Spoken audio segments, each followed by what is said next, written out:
Hello again, and welcome back to FSD TV. My name is Mark Sonny, and today we have Kim Bass with us again, who will be reading the exciting story of Pax. In today's chapter, will Pax, Bristle, and Runt be safe? You'll find out soon. Take it away, Kim. All right.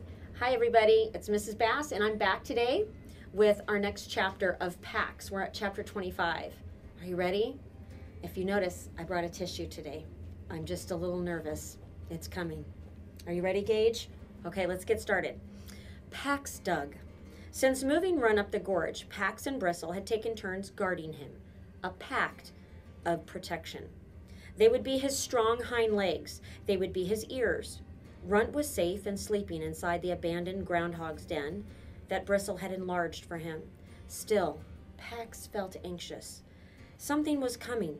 He dug as he kept watch in front of the burrow. The pads of his paws were toughened. They did not bleed. When Bristle returned from hunting, she dropped a chipmunk in front of him. Pax turned away. Although he had not eaten since the cheese 2 nights ago, he would not take food from Bristle and Runt. Bristle buried the chipmunk and then stretched out beside the den for her watch. Pax left to pace the perimeter of the clearing again. The location was good. Although it was near the encampment, it was high enough above it to feel safe from the exploding earth down near the river. Juniper bushes ringing the clearing would provide cover. More important, they would help disguise the fox's scents. A short distance away, a clear spring trickled from a cleft rock, and the grass was full of game. But something was wrong. Something was coming. Pax bounded the short distance through the trees to the ridgeline above the encampment. The encounter with his boy's father had left him too wary to attempt another raid. But at the same time, he was more drawn to the camp. The man's motion, that sweeping kick of his boot through the doorway with its conflicting messages of goodwill and threat, had reminded him that he needed to protect his boy. And if the man lived at the camp, surely Peter would find his way there soon. It was mid-afternoon. Pax watched the war six spread out along the riverbank, rolling more wires, digging more holes, burying more dark boxes under the hot sun. The odor of their sweat was spiked with a new aggression. The danger he sensed was more immediate than that, though. It was more primitive. He ran back and paced the clearing again. When he saw Runt emerge blinking from the den, Pax hurried over to examine him. No blood seeped from the wound, and it smelled clean. Runt ignored the meal Bristle dug up for him. Pax could see he was thirsty. I will take him to the spring. Bristle began to follow, but then she sat back down and merely watched intently as they left. When they returned, Runt tumbled back into the den. Pax settled himself in front of it. The groundhog's burrow entrance felt too large, too open, and he felt better when he kept guard there. But Bristle called, "Come with me, watch." She picked her way into the grass, paw over silent paw, head low and cocked to the ground. Pax followed as carefully. In the middle of the clearing, she stopped short, ears perked forward, and shot a quick glance back at him. Pax heard it, a light scurrying under the netting of the dried grass that matted the ground. Bristle tracked it as if she could see its movement. Then she sprang into the air, jacked straight down, paws over her nose, and emerged with a mouse in her jaws. She ate it in a few bites, then angled back across the clearing, searching again. She dropped to her haunches, head cocked to her left. "Now you." Pax listened until he felt sure he had located the tunneling rustle. A high leap, and then he tucked his paws over his nose to dive just as Bristle had. He landed hard. No mouse. He turned away from Bristle to huff out the dirt. Bristle stalked off. Pax followed, his head hanging until she perked her ears toward another faint scurrying. Again she backed away while Pax tried the pounce. Again, no mouse. Bristle studied Pax as he pawed the dirt from his cheeks. "Follow me." Pax padded behind her until she stopped abruptly and dropped to a crouch. Before them was a hole in the thatch. It was warm from the fresh scent of many mice. Bristle warned him to stay back. "Don't move. Watch." Bristle crept forward. In front of the hole, she dropped and laid her head on her paws. She closed her eyes to slits, and her whole body relaxed, as if in deep sleep. Pax was surprised. He had thought she was still teaching him to hunt. He stood. Bristle tapped a warning with her singed tail. "Stay." Pax settled again. For many moments, nothing happened. Then Pax caught the faintest stirring at the opening of the warren. A quivering nose tested the air, then retreated. Another long moment, and the mouse reappeared. Its movements were so light, so alert, that Pax knew it was a whisker away from flight. Bristle didn't stir, except for the flicker of an eyelid as she cut a warning glance to Pax. The mouse emerged and retreated twice more. Then, assured that the fox was asleep, it made a run for cover. Bristle's swift paw swept out and raked the doomed mouse into her jaws. Pax understood.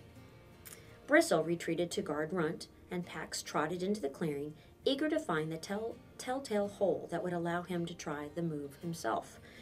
He found one beside a rotting log and drew in the thick scents of a colony of field mice. He settled himself a 4 legs reach away.